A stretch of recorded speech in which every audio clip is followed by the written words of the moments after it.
Good morning dear students. मैं आपका विज्ञान अध्यापक शुभम तिवारी, माया ज्ञानोदय संस्कार अकादमी बिरधा ललितपुर से आप सभी कक्षा 7 के विद्यार्थियों का आज की इस वीडियो कक्षा में बहुत बहुत स्वागत करता हूं। विद्यार्थियों, आज पाठ 19 टॉपिक जल के अंतर्गत आज हम बात करेंगे कि मृदु जल की अपेक्षा कठोर जल कम उपयोगी होता है। इसके पहले मैंने आपको बताया था मृदु जल और कठोर जल किसे कहते हैं, कि जो साबुन किसी जल में झाग कम उत्पन्न करते हैं वो कठोर जल होते हैं, और जिनमें झाग ज़्यादा उत्पन्न हो मृदु जल होते हैं। तो एक क्रियाकलाप के माध्यम से इस चीज़ को हम समझ सकते हैं कि कठोर जल आखिर में कम उपयोगी क्यों होता है। देखिए, यहाँ पर एक छोटा सा क्रियाकलाप है। दो पतीले लेकर पहले पतीले में मृदु जल एवं दूसरे पतीले में कठोर जल बराबर मात्रा में भर दें। पतीलों के जल को इतना उबालें कि पतीले का पूरा जल उबलकर वाष्प में परिवर्तित होकर वातावरण में चला जाए।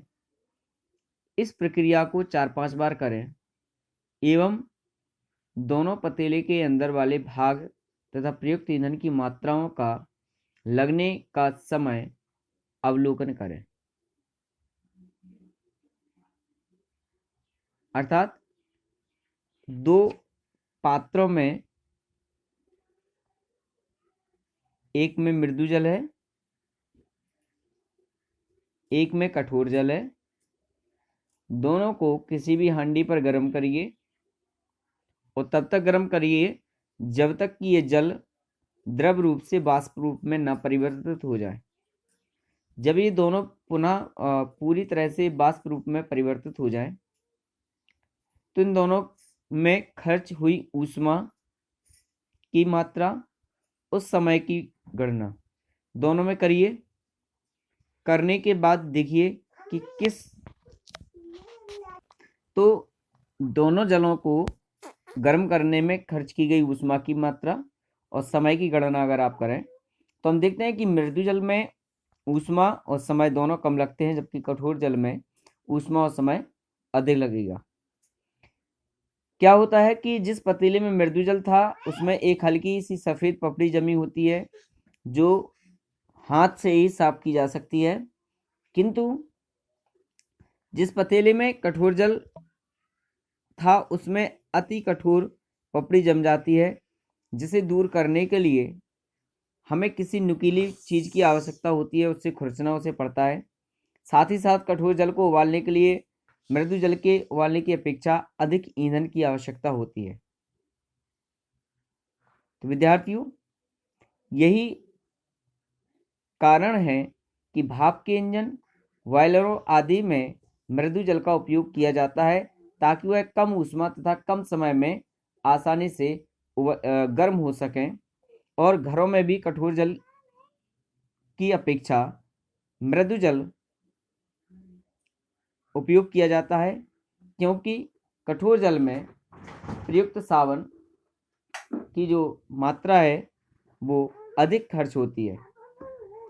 दूसरी ओर खाना बनाते समय बर्तन के भीतरी भाग में पपड़ी जम जाती है, जिसके कारण ईंधन की अधिक आवश्यकता होती है।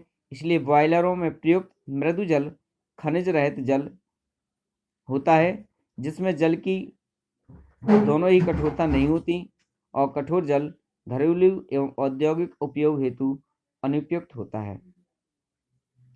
तो विद्यार्थियों, इस क्रियाकलाप द्वारा हमने जाना कि मृदु जल कठोर जल की अपेक्षा अधिक उपयोगी होता है, जबकि कठोर जल कम उपयोगी होता है। इसके बाद आइए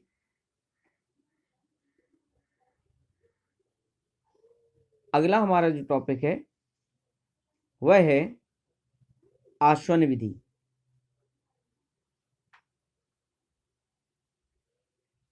आसवन विधि किसे कहते हैं?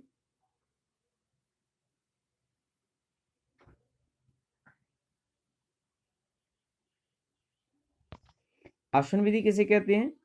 विद्यार्थी हम जानते हैं कि जल की जो वाष्प अवस्था है उस अवस्था को हम गैसीय अवस्था कहते हैं, और जब यही वाष्प ठंडी होकर के द्रव अवस्था में परिवर्तित हो जाती है और फिर द्रव अवस्था को हम उसके क्वथनांक पर गर्म करके पुनः वाष्प अवस्था में परिवर्तित कर देते हैं, तो वाष्प अवस्था से द्रव अवस्था में बदलना तथा द्रव अवस्था से पुनः वाष्प अवस्था में जल के बदलने की जो प्रक्रिया है उस प्रक्रिया को हम आसवन कहते हैं। और इस विधि द्वारा हम शुद्ध जल प्राप्त करते हैं। तो आइए देखते हैं आसवन विधि कैसे कहते हैं। यहाँ पर आप देख रहे हैं एक केतली है, इस छन्नी के ऊपर कुछ बर्फ के टुकड़े रखे हुए हैं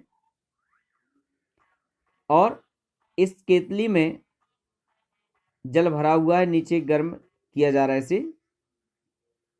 तो जब जल को गर्म करेंगे अर्थात केतली को गर्म करेंगे तो ऊष्मा जल को गर्म करके उसे वाष्प अवस्था में परिवर्तित करेगी और यह वाष्प अवस्था यानी भाप इस बर्फ के टुकड़ों को पिघला करके पुनः द्रव अवस्था में बदल देगी। तो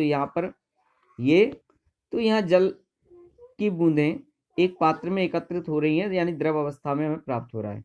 यानी वाष्प से ठोस जल द्रव अवस्था में परिवर्तित हो रहा है और यही द्रव पदार्थ फिर पुनः गर्म करके वाष्प अवस्था में बदल रहा है और ठंडा होकर के बर्फ यानी ठोस अवस्था में बदलेगा। फिर पुनः वह इस भाप की ऊष्मा से पुनः द्रव अवस्था में बदल रहा है। तो विद्यार्थी इस प्रकार की जो क्रिया है वो हमारी आसवन कहलाती है। तो जैसे ही केतली गर्म होती है जल से भाप निकलती है जो थाली से टकराकर संघनित होकर जल की बूंदों में बदल जाती है। इससे स्पष्ट है कि जल की वाष्प ही जल की गैसीय अवस्था है जो ठंडा करने पर संघनित होकर पुनः द्रव में परिवर्तित हो जाती है। इस प्रकार जब किसी द्रव को उसके क्वथनांक तक गर्म किया जाता है तथा निकली वाष्प को पुनः ठंडा करके पदार्थ की शुद्ध अवस्था प्राप्त की जाती है, यही प्रक्रिया हमारी आसवन कहलाती है और इस विधि द्वारा हम प्रयोगशाला में शुद्ध जल प्राप्त करते हैं। तो विद्यार्थियों, ये था आज का हमारा टॉपिक। कठोर जल अपेक्षाकृत कम उपयोगी होता है जबकि मृदु जल अधिक उपयोगी होता है, और अधिकांशतः हम सभी लोग मृदु जल का ही उपयोग अपने दैनिक जीवन में, प्रयोगशाला में और बड़े बड़े कारखानों में किया जाता है। इसके बाद आसवन विधि द्वारा शुद्ध जल की प्राप्ति कैसे की जाती है प्रयोगशाला में, इसमें हमने जाना। कल के अगले टॉपिक पर फिर चर्चा करेंगे। तब तक के लिए बहुत बहुत धन्यवाद।